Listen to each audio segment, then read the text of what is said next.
Like the podcast, we gon' talk about it, yeah, we get it poppin'. Every Wednesday, PM Central, we are the only options. Who they touch with their topics, even if it is toxic. Like the podcast, we gon' be in, talk about it. We gon' talk about it. We gon' talk about it. Like the podcast, we gon' be in. Like the podcast, we gon' be in. Welcome back to another edition of the Life Be Life and podcast. Back up on the scene, I'm your host, Tony D. And I'm your host, D to the J. Still in the building. And you see it right there. Yeah. Yeah. What's happening, bro? What's up, my boy? How you doing, man? You know what? It turned around, man. Today was a day. Today was a day, man. They almost got that Freddy. You know what I'm saying? That tattoo almost came off and came to life, man. But you know, he turned it around for me. He turned it around, bro. So I can't complain, man. Everything is gravy, man. What's your week been like, man? Because you've been in the cut. Lifers don't know. I don't know what it is. You've been moving and grooving. He working on a master plan. Y'all I don't know. What you got brewing, Ray? Man, check it out. Let me get 30 seconds to talk to my Eagles, man. Hey, yo, y'all better get this together. Play calling, defense, because football season is rolling on with you or without you. I'm just saying. Hey, don't let me have to show up. But other than that, man, it's been what it's been, yo. You know what I'm saying? Just chilling. Hey, I had to wear it today because, you know, I am not a fair weather fan. Win, lose, or draw. Yeah. Still go Birds. But yeah, I feel that. Listen here, man. Been cheesing. These Colts are going to make me a badminton fan. Man, look here. If I got to jump on 70, get off on Holt Road, go down the Post Road, bust that right on 10th, and come see y'all personally, man, listen, y'all think y'all getting beat on that field. Get it together, man. Y'all got me the laughing stock. Come on, man. Anyway. Yeah, big thanks. We got a show. I don't want to take up too much time. Hey, we ain't even going to do Cuckoo's Great Adventures today because we got so much in this topic that we got to get to the people, bro. Hey, let's get to it then. All right. Do me a favor. Drop that disclosure for the one time. Views and opinions expressed on the Life Be Life and podcast are solely those of the artists, producers, guests, and hosts of the show. Any numbers, stats, or stated resources that are given, we do ask that you verify that information for yourself. All right, Brody. Yeah. So let me go ahead and run this first. Let's run this first, and then we'll dive in. You ready? I'm ready. Oh, before you hit that, I want all the lifers to really trip off of this. So to put this in text, I'm gonna put something in text real quick. What you're getting ready to hear is a clip that absolutely blew me away.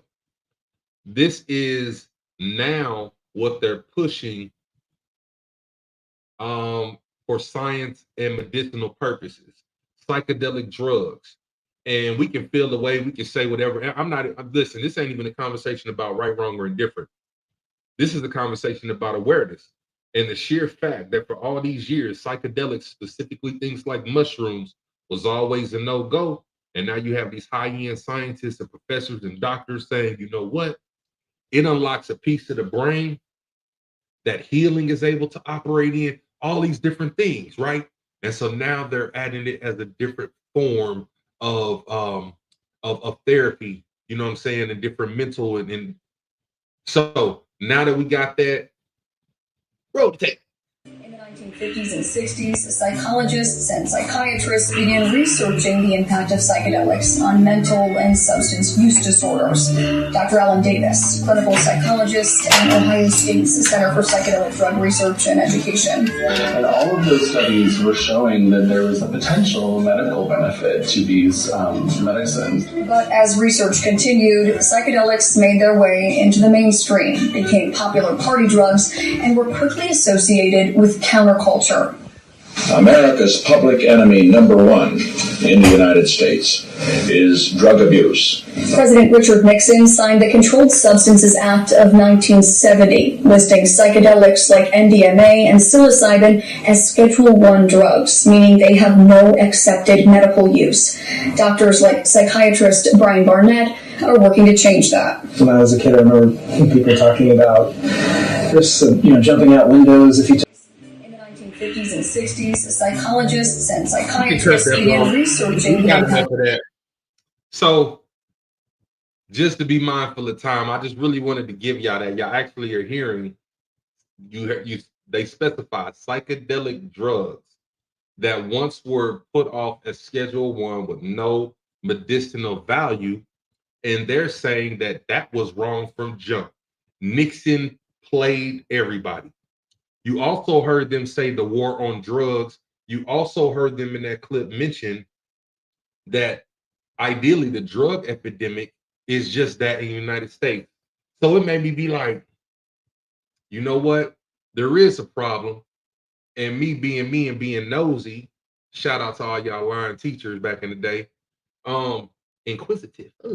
So look, what I found out, man, when it came down to this whole drug thing was really, really crazy. And so the off the rip, the United States government blames China for the drug problem, right? And since kids, there was always this back and forth, this beef, US, China.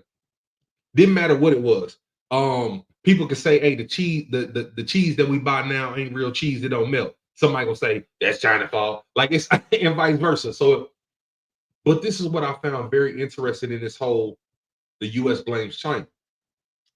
The reason for that is China is provider of 90% of the fentanyl that is coming across seas into the American imports, right?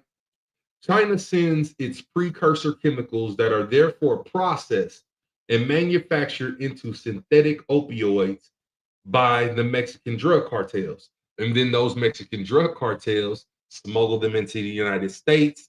And ideally, what the government is saying is, though China's not smuggling them in, because 90% of fentanyl comes from them, they are indirectly responsible. A gentleman named Kemp Chester, who is ideally the associate director of the United States War on Opioid, and it's a long title, but he rocks with that. He said, let it be clear that there's no doubt that all this is China's doing. So hearing all these convictions, and I'm just like, why would China like have that kind of smoke, right? China off the rip said, yo, don't blame us, blame y'all weak laws and the culture of drug glorification. So I was like, dang, that's kind of like a low blow. Like, it really is smoke. But I found out it's deeper. This is the kick, and I'm gonna kind of take this on. What was causing the two biggest economies to come to this beef, bro? It ended up leading this opioid thing. It led the U.S. military going after the Mexican cartels just to stop the drug smuggling. In 2022, 107,000 U.S. citizens had died due to overdose, with 70% of those that overdosed being directly due to fentanyl. This is per CDC, y'all, so this is real stats. Okay. The crazy thing about that is it was stating that between 18 to 45 years old, this was the leading cause of death, right? 107,000 people died. In 2018, 45% of them were hooked based off of illegal prescription drugs. So the United States is like, yes, we do have a problem. And I said, was there a form of, did we weaponize the drug? Here's the smoke. Former President Trump and China President Yao Yang in 2018, they engaged in such a smoke that there was a trade war. So this is where we said, you know what? We ain't sending nothing your way. Bump that. We ain't sending nothing your way. Trump had that smoke with him and it caused some beef. Because of this, China increases the tax breaks that were at that point in time really beneficial to the United States. To add to that, Nancy Pelosi, even though she was told not to by China, decides in 2022 she gonna pop up on Taiwan. So again, this caused all this particular beef, but China still got a reason, and this is what's crazy.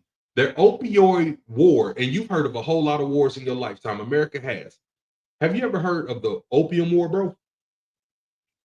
So I'm gonna be real frank about this. Mm-hmm. I feel like that it didn't become a war or epidemic until it started hitting a certain class of people. Then all of a sudden, oh, there's this issue Yeah. or Yeah.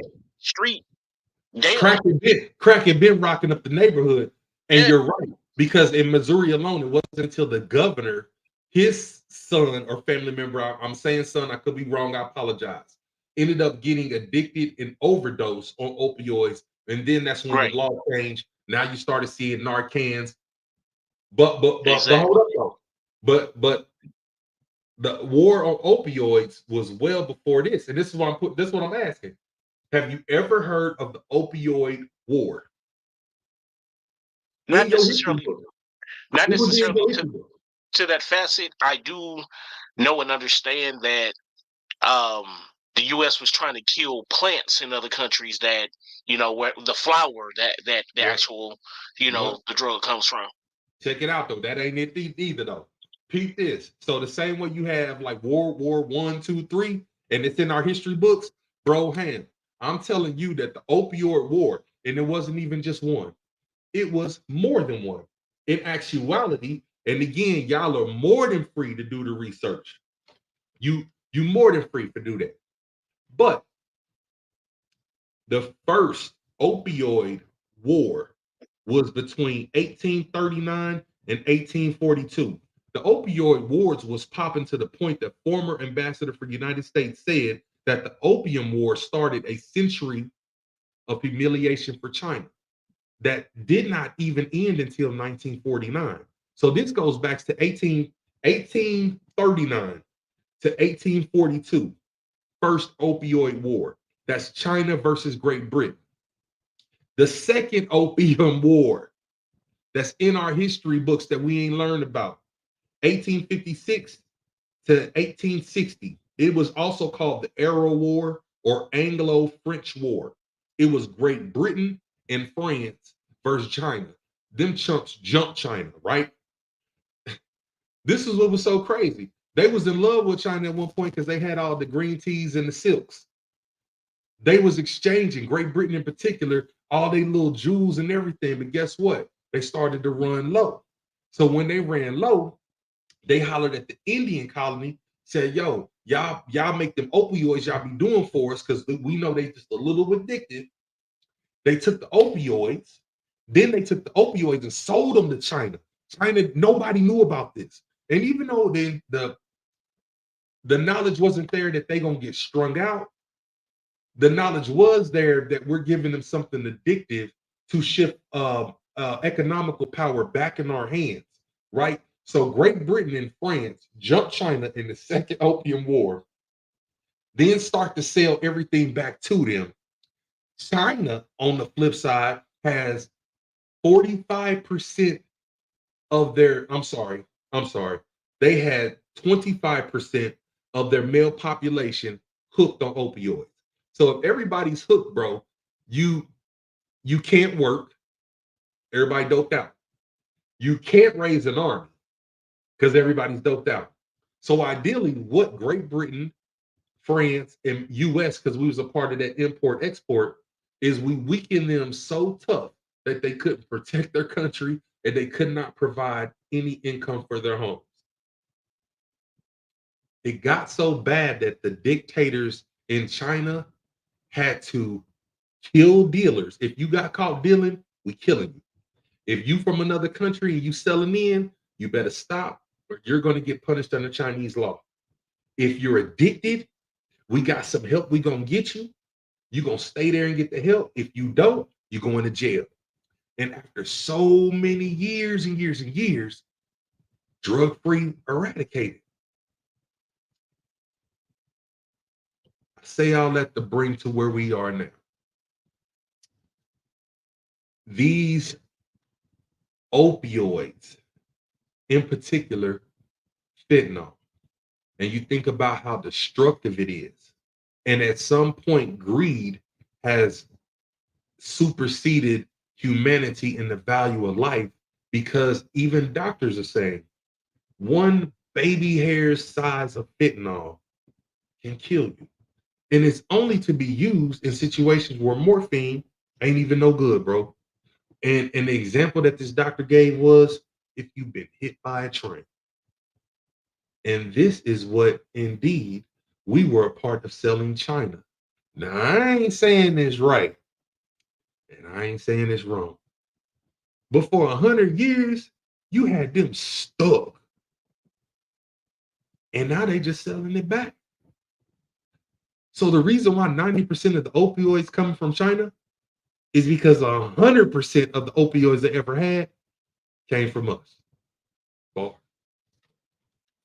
So now that we're talking about drugs and how it's impactful in the United States, bro, what I want to talk about is some very key things and very key topics. I almost feel like, what time is it, Brody? 8:17, man. What you feeling like? What we got queued up? Keep it pushing. Bet. So it used to be a time when marijuana was almost taboo. You know, you had drugs that you partied with in the 60s. You've seen it in the movies in the 70s. You've seen it in the movies where cocaine and people was partying in group. We got all that. You know, Bill Cosby, that's why they got down back then. Whatever. So hey, that's what the DA said. I'm just DJ, but that's what the DA said. Anyway, we've always had talks with our kids, man, when it came to, I don't want you smoking, I don't want you doing this. And even we talked about weed. You would talk to your kids about don't be out there smoking weed. With fentanyl being such a danger and so common in things, and we don't know it till it's too late. When does the drug talk really happen, bro? When do you feel like the drug talk should happen? And again, I ain't even talking about just weed. I mean like drugs. You know what I'm saying? Like the one hit quitters. Yeah, so with the music culture nowadays that, glorifies it a lot. You said something a couple of shows ago, man, is that you got to teach kids where they are. Yeah. And I believe that it's always going to be a gradual conversation, kind of like that you would have, if you had firearms in the house. This is a gradual conversation. Mm-hmm. I really believe that as kids start to explore the world, start to get outside of your home, even in your home, because you may, go other places, to the grocery store, things of that nature. You have to arm your kids with knowledge, like, yo, if it ain't yours, don't touch it. Because you know how babies are, you know what I'm saying? As they are exploring rather the atmosphere, the environment, they explore with their eyes, their hands, and their mouths. Mm-hmm. So everything that they get, especially if it's something they don't know what it is, you watch a child pick up a piece of plastic. It goes in their hands. Then if you don't catch it, it's going in their mouth. This is how they explore. Yeah. And you got to get that fish hook up in there. So as your child grows, baby quick to throw something. That's why I be calling my wife baby a lot. So as children grow, you know what I'm saying, the curiosity grows. And again, that goes for anything, whether it's firearms, sex, you know, whatever. But once your child starts to get into that 5th, 6th grade, you know what I'm saying, era to where they may be participating in after school activities, they start sleeping maybe over a friend's house. You got to start to strongly have that conversation. Now, let's check ourselves at the door. There's a way to have that conversation because, again, parents have a do as I say, not as I do type of mentality. So the thing is that if you are allowing your child to see you partake of certain things at a certain age, and they see the things that happen to you, depending on how you were feeling, what your aim was it recreational, or you were addict, things of that nature, kids can pick up on that. But I believe that you got to start having these conversations early with the gummies. There's been news reports on kids bringing gummy bears to school. Yeah, thinking but they were laced. Yeah, and passed You know them out. If I remember that story correctly, was actually passing them out amongst his friends. Yeah, you know, so kids had to go, you know what I'm saying, get their stomach pumped because they had ingested, you know, these gummies.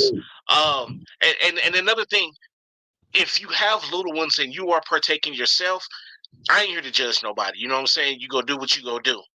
Put your stuff away. Put it up. You know what I'm saying? Lock it up.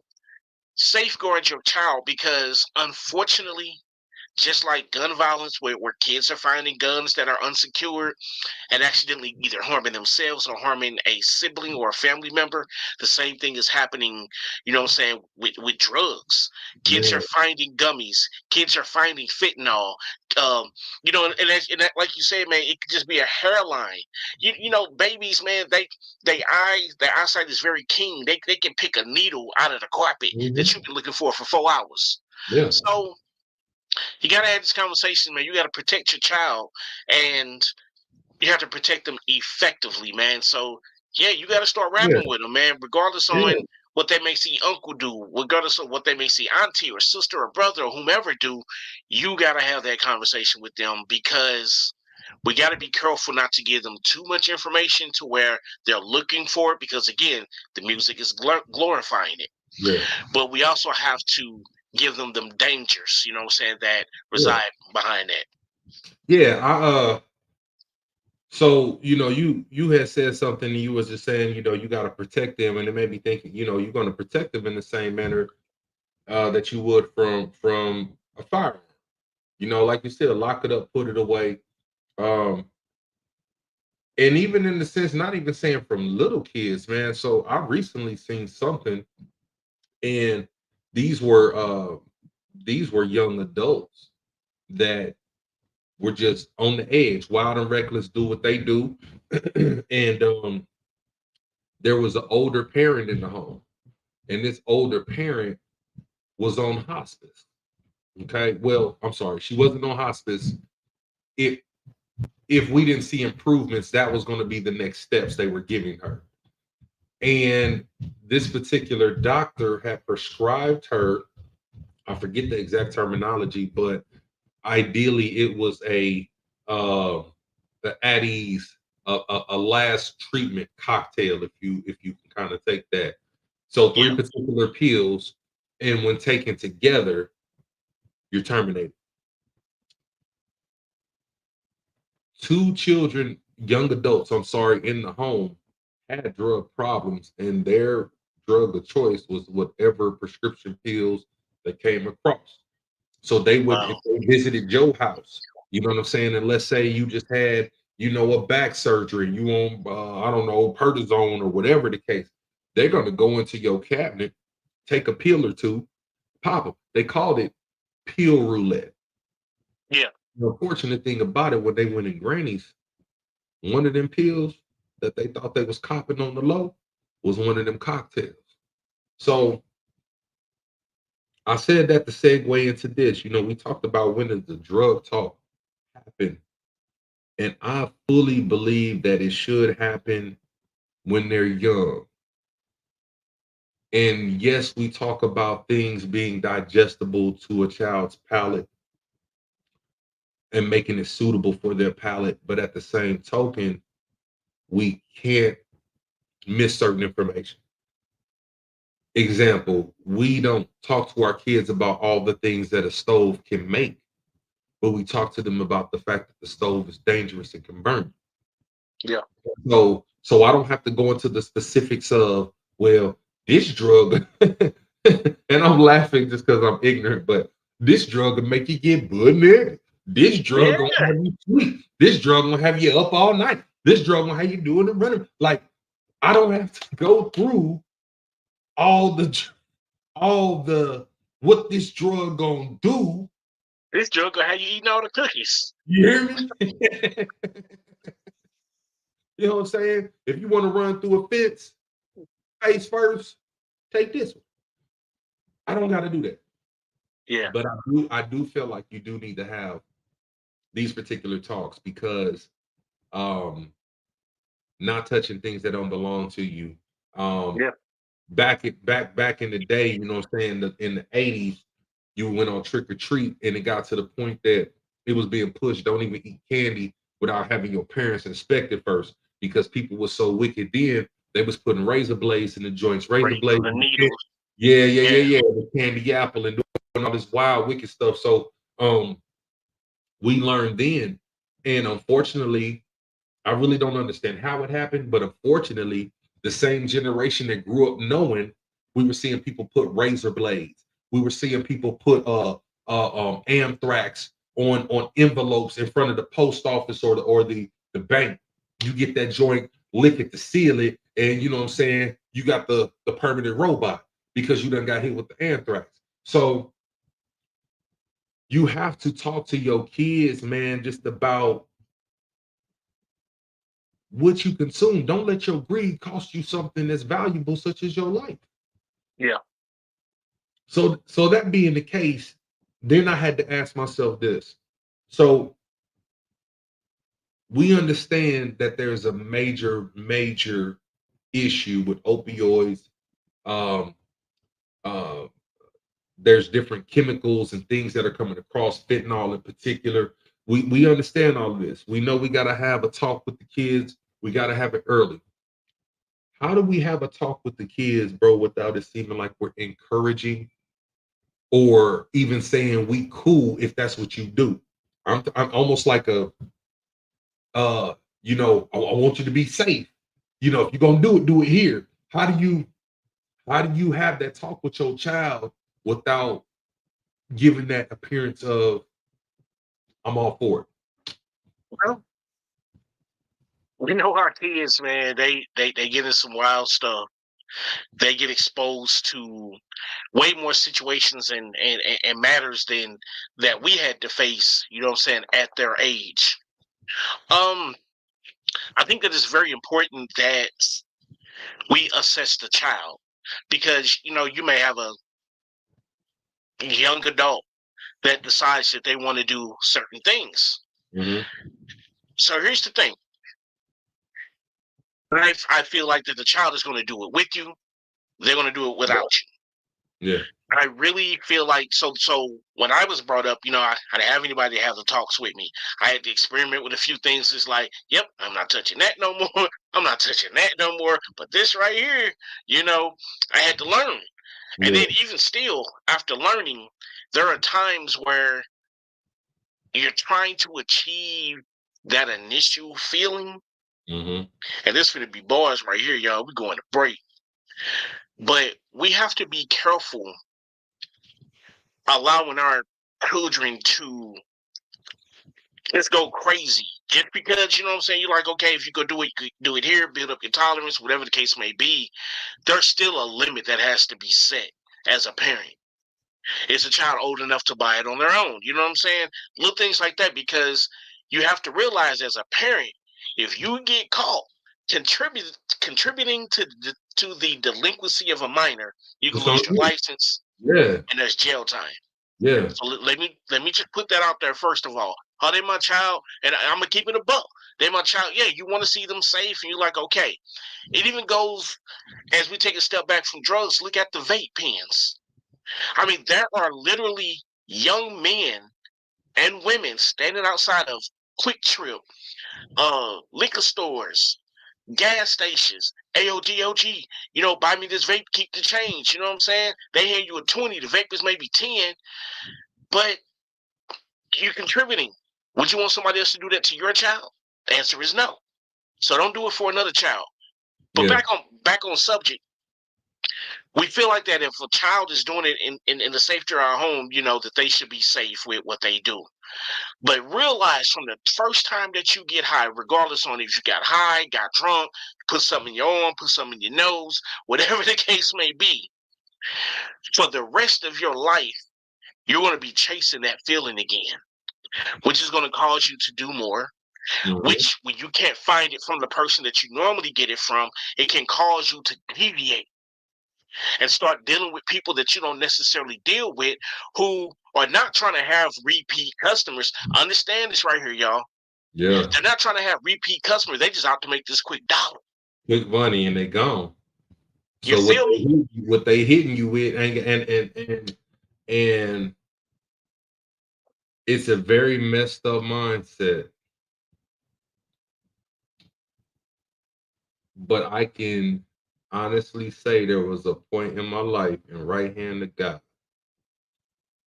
when there was things that were being dealt like they was the real deal, but they wasn't.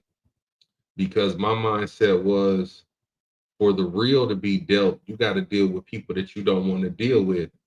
They Yeah. scared you gonna rob them. You scared they gonna rob you. Everybody's on 10, and there's really nothing of value that can come out of it. Yeah. You don't know the amount of repenting you have to do before God when you selling people boric acid. And when somebody says to you, don't you know that can kill them? And your response is, but ain't the cocaine or crack gonna do it anyway?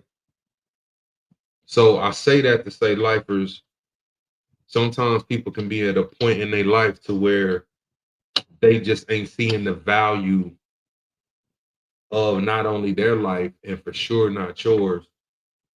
And if they back is against the wall and money is the remedy, um, that old song, "What You Would Do for Love," you'll try anything, but you won't give up. Apply that to Right. your back is against the wall, it's gonna get wicked. Um, Yes, sir. Now I will say, because how I was raised in um the things that I just didn't see, my mom, she was not a drinker. I think the most I had ever seen her drink up until being, a later adult within these last 5 years was like I can't even say I seen her drink it. It was just in the crib, them Barnles and James. Remember them joints? Yeah, Yes. Yes. Yes. yeah, Yes. back in the 80s. Uh, I think I seen one of them, and then she used to have something to make the little hot toddies with when we got Little sick. folk pack. You know what I'm saying? Yeah, she had the joints for the hot toddy. So mom wasn't a drinker. Um, my other dad that was in the crib, he wasn't a drinker. He wasn't a smoker. My mama wasn't a smoker. My dad wasn't a drinker.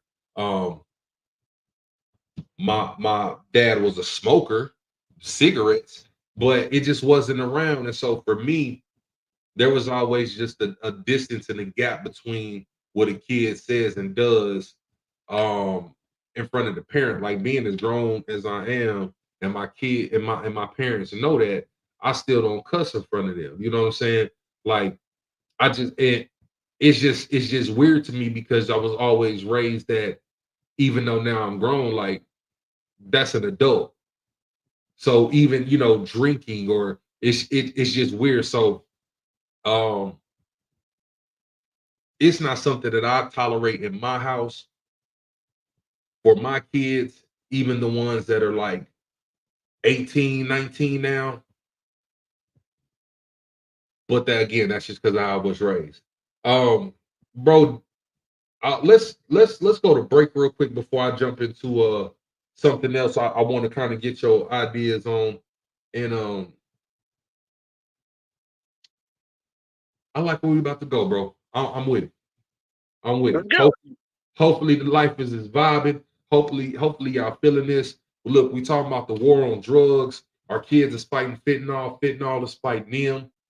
Early in the show is a recap. And keep in mind, y'all can always go back and watch this. But we talked about the opioid, how it got into the U.S., how we blamed China, how China got played, and we sold them through Great Britain that link up all the opioids from jump and got their whole country addicted to the point that they had to start killing and jailing just to get their country back on track economic-wise, and it caused what they deemed 100 years of humiliation. So now that the drugs are being sold back into the U.S. and people that are of stature is starting to impact their cribs, because keep in mind, when it was crack, hey, people was knocking in. Nobody looked back. Nobody was worried, fam. Hey, when it was crack, they wasn't looking back. You know what I'm saying? Hey, they was using that ram on your front door 3 a.m, pulling everybody out. It could be the dead of winter. It didn't matter. Line them up in the street. Wrong house. Oops, my bad. Fix that on your own. It was so sick when it was crack. You understand? But now that it is something different, and it's impacting different, now, you know what? It's to the point to where they say folks used to be scared to make that phone call because, oh, it's drug paraphernalia. People, we're hot. They're going to lock us up. When the opioids hit, they say, you know what?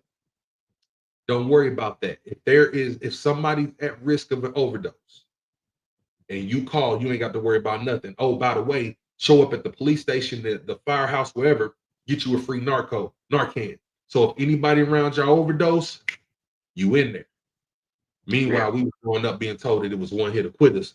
And the fear alone, why would you even try crack when y'all trying to tell me you might not even live to get hooked? Man, what is that?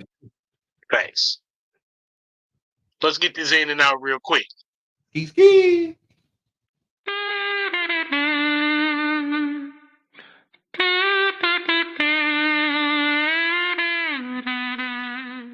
Have you ever been in a situation and needed to be a little bit of emotional but just couldn't seem to tap in? Possibly needed to back your way out of a lie and show them that you're telling the truth by crying?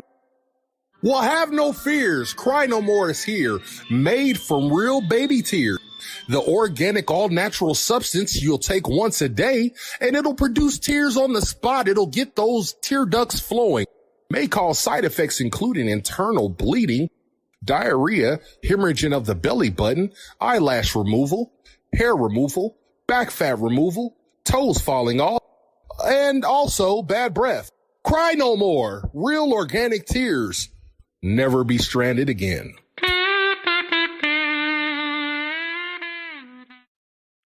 Man, I don't serve a guy that just want me to brag about past testimonies. All this tribulation coming against me, better know I'm a double down.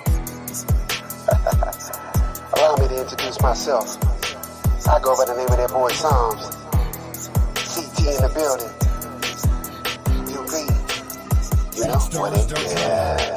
It's about time for this. Yeah. Go ahead, look at my wrist. Yeah. Gon' throw it up, I can't miss. Yeah. Flowing with God for this. Come on. It's about time for this. Yeah. Go ahead, look at my wrist. Yeah. Gon' throw it up, I can't miss. Yeah. Flowing with God for this. Come on. It's about time for this. Yeah. Go ahead, look at my wrist. Yeah. Gon' throw it up, I can't miss. Yeah. Flowing with God for this. Come on. It's about time for this. Yeah. Go ahead, look at my wrist. Yeah. Gon' throw it up, I can't miss. Yeah. Flowing with God for this. Well, I'm tired of waiting, not being anticipating. I can hear them all instigating. Be quiet, Satan, that's right, no hesitating. I know about being complacent. That's right. Now it's your will, I'm chasing the foundation in my basement. No more time wasting. Here I'm standing adjacent. Holy Spirit got my placement. Facing that enemy, grabbing my saber. Get your weight up, I'm favored. On the ground, I hit the pay dirt. My path lay up at the maker. Forgiveness, any take. Cause I took a shit, shots, no chasers. Breaking through the chambers, led by the savior. Savage behavior, hand tailored, I'm favored. That means that I'm major. That's why I gotta bust out the gate. Put my hood on the hover of the brick. Help me discover the way from out the gutter this way. Without further delay, I'm an old base so I don't fall prey. In a way, I'm gon' pass up the gate. Tell her pass away, help me communicate. How the blood washes in the way, renew clean slate. It's about time for this. Go ahead, look at my wrist. Gon' throw it up, I can't miss. Doing what God for this. Come on, it's about time for this. Go ahead, look at my wrist. Gon' throw it up, I can't miss. Doing what God for this. Come on. Y'all know who that was. That was your boy Psalms on the track. Shout out to him.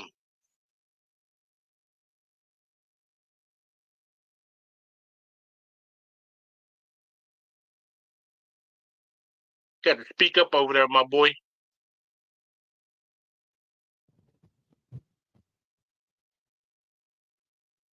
You know I'll be playing. Listen, so all jokes aside, so Storm Swiggy in the building. That's my baby bro, man.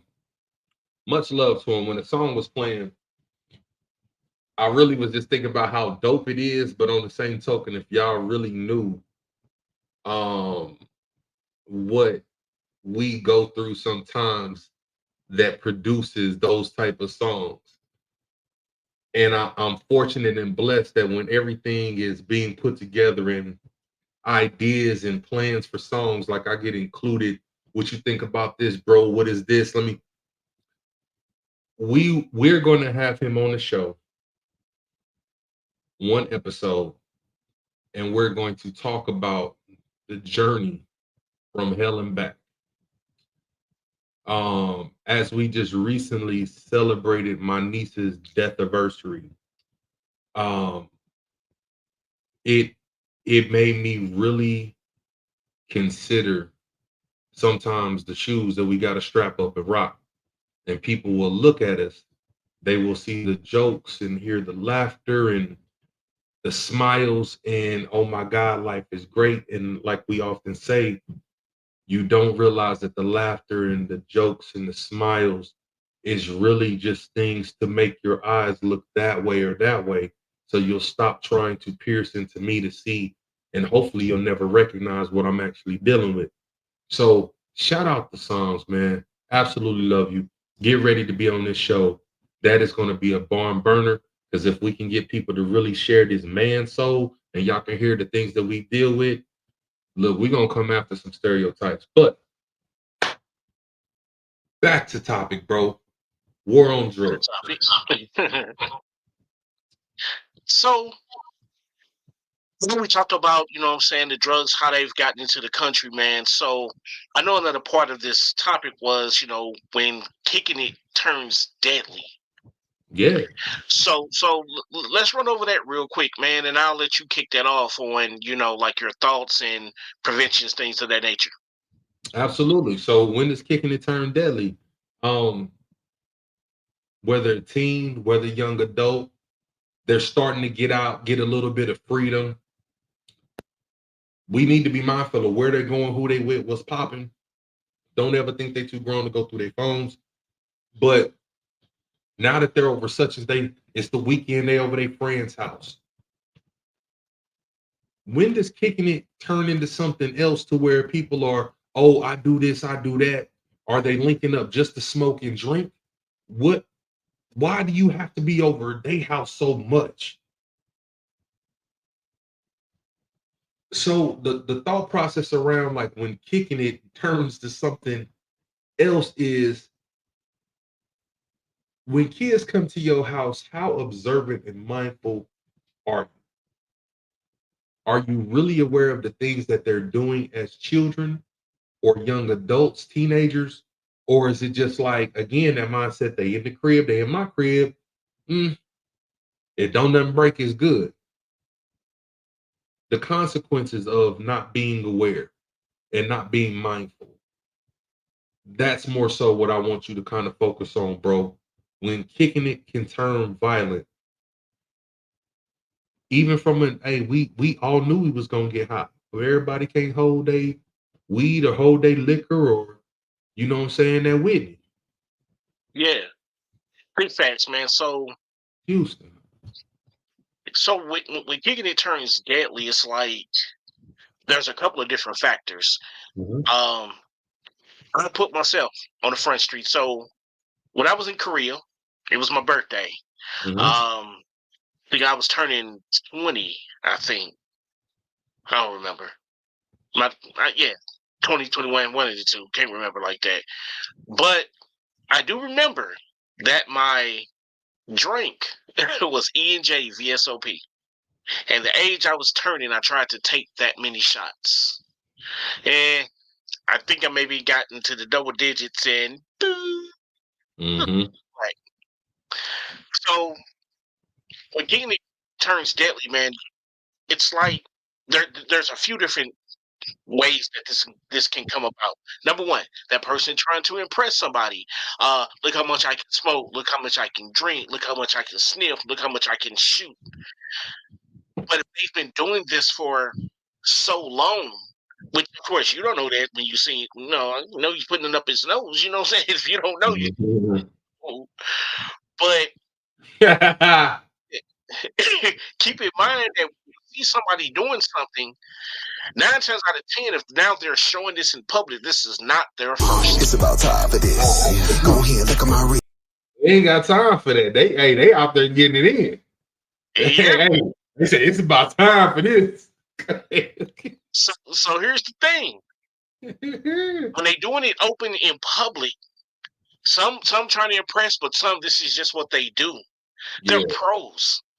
That means that if you finna jump in the mix, you need to know what you're getting yourself into. Because some people, you know what I'm saying? I know back when I was smoking, all weed wasn't good weed. You know, and you can't smoke everybody weed, and you can't smoke with everybody. Some people ain't even aware where their weed would come from. And then also you said something, you got to know who you kicking it with, because some people is in the pro. And you know, me and you have been places before, and I said, I don't know about money, because I feel like money could have, you know what I'm saying, been on that Betty. You know what I'm saying? They might be under the impression, I mean, shoot, you up here with me. Don't you know what I do?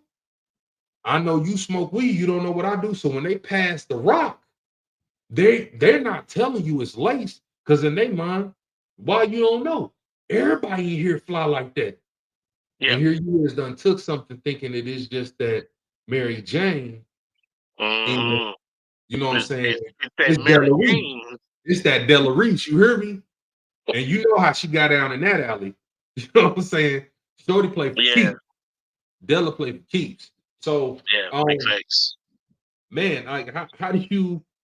Okay, do you feel like you would be more obligated to be more lenient to your child based on some actions that you previously have done, like gummies or weed or alcohol or whatever? Like, yeah, I did this, so who am I to tell my child? Like, do you feel that there is some type of obligation to do something that you normally wouldn't on the strength of what you've already done?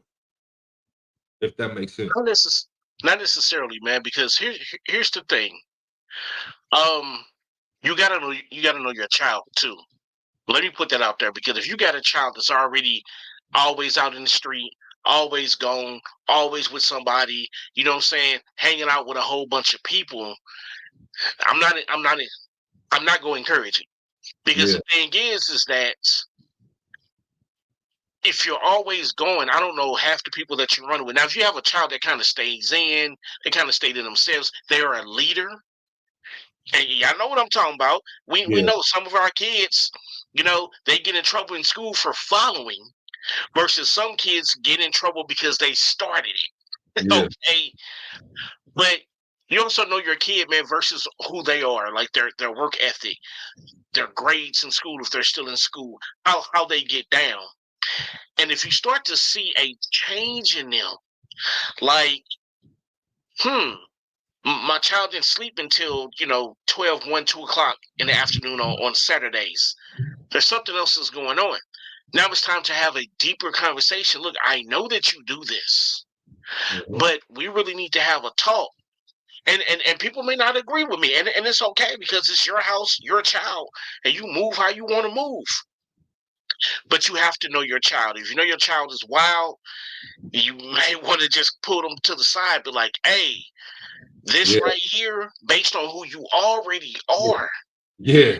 this can send you in left field. So let me do this real quick, and I'm gonna get out your way. My soapbox today, man, is it's always be real with your child. I understand, they may not need to know everything, but again, parents are more in a do as I say and not as I do. So children are looking like, you're my example. You're my parent. If I see you drinking all the time and you still get up and go to work and pay the bills and stuff, why can't I? If I see you smoking all the time and you still get up and go to work and pay the bills, why can't I? You still cook, clean. Why is it so bad for me, but it works for you?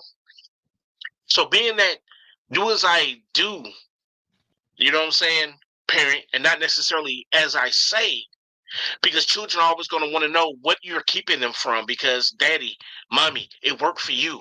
It worked for auntie. I know she do it too. Because kids know more than they put on to know. Man, you ain't lying.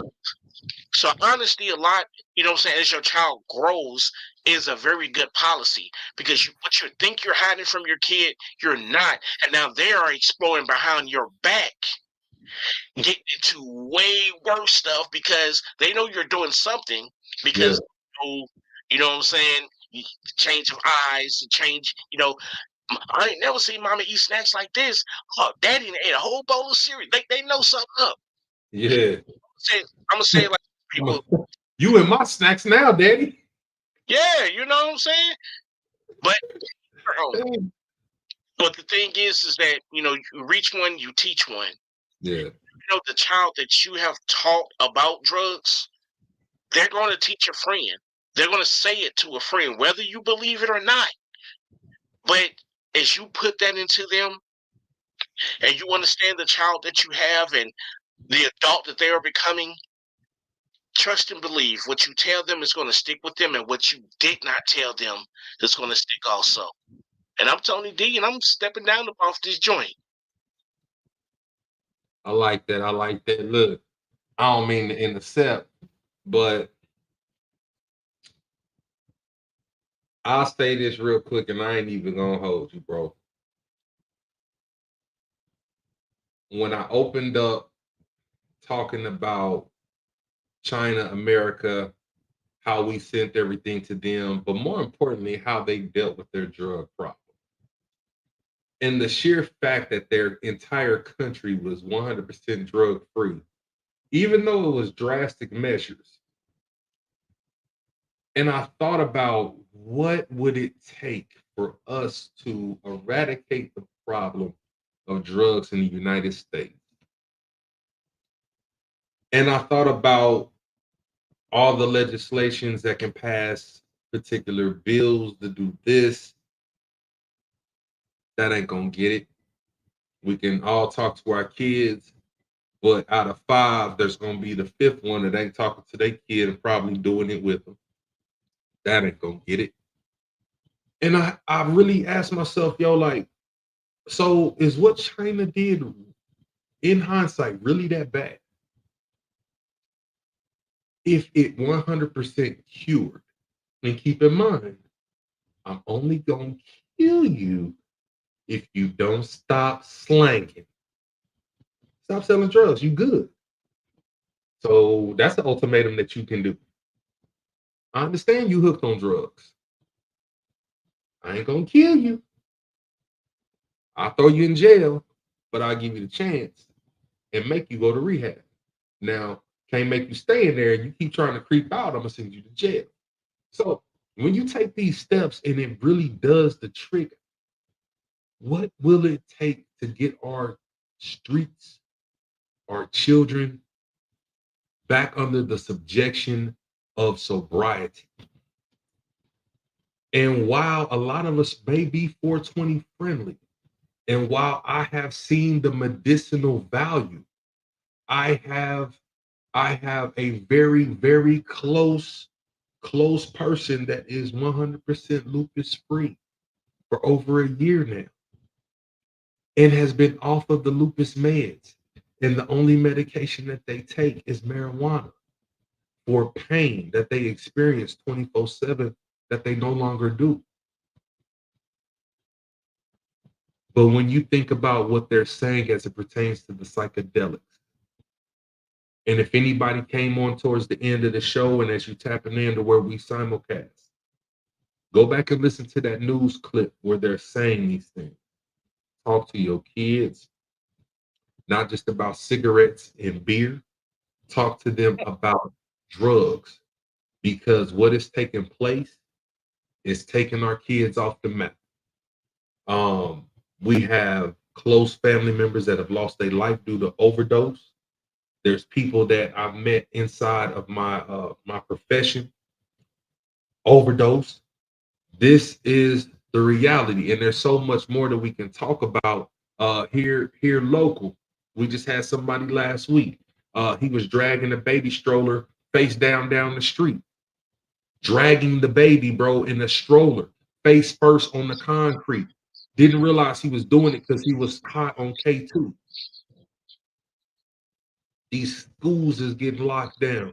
So talk to your kids, man. Talk to them about drugs. Don't worry about what you did in your life. You could have been on cocaine. That does not mean that you give the nod to your child because, I mean, I did it. What can I say? You say, don't be like me, be better. You say, be better. If you drive down the street and you hit a pothole that rips your tires off, and your wife is coming down the same street 10 minutes behind, are you not going to say, hey, babe, but you're going to say something? Why? Because you know the danger. So I don't care. Apply the same technique, right? Tell people about the dangers. Keep it a buck. Sometimes if you got to have that do as I say, not as I do mindset, but teach them better than you learn and tell them the why. You know what I'm saying? I'm on that sugar booger. Don't get here. So don't do it. Whatever you got to do, you know what I'm saying? Like, don't tell them the truth.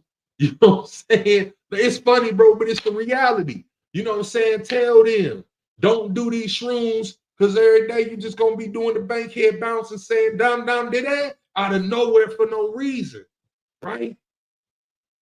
And you sleeping with one eye open, not because you're nervous and looking over your shoulder for the ops, but because you done got that Bobby and Whitney and it's in your body like, nah, it's on you. Paranoid. I'm D to the J. Tell your kids stay off that stuff. If they want to be on something, be on the Life Be Life and podcast show, tapping in every Wednesday like they mama done told them to. Yo ho, still in the building, act like you know. Bye. Lifers, hey, once again, we appreciate you because you know life. Go keep on lifing, and we're going to be here to talk about it. I'm your host, Tony D. And I'm your host, D to the J. You see that right there? Still in the building like I ain't never left. I'm just fading to black. Life Be Life and podcast, we gon' be here to talk about it. Yeah. With your host, Tony D and D to the J. With your host, Tony D and D to the J.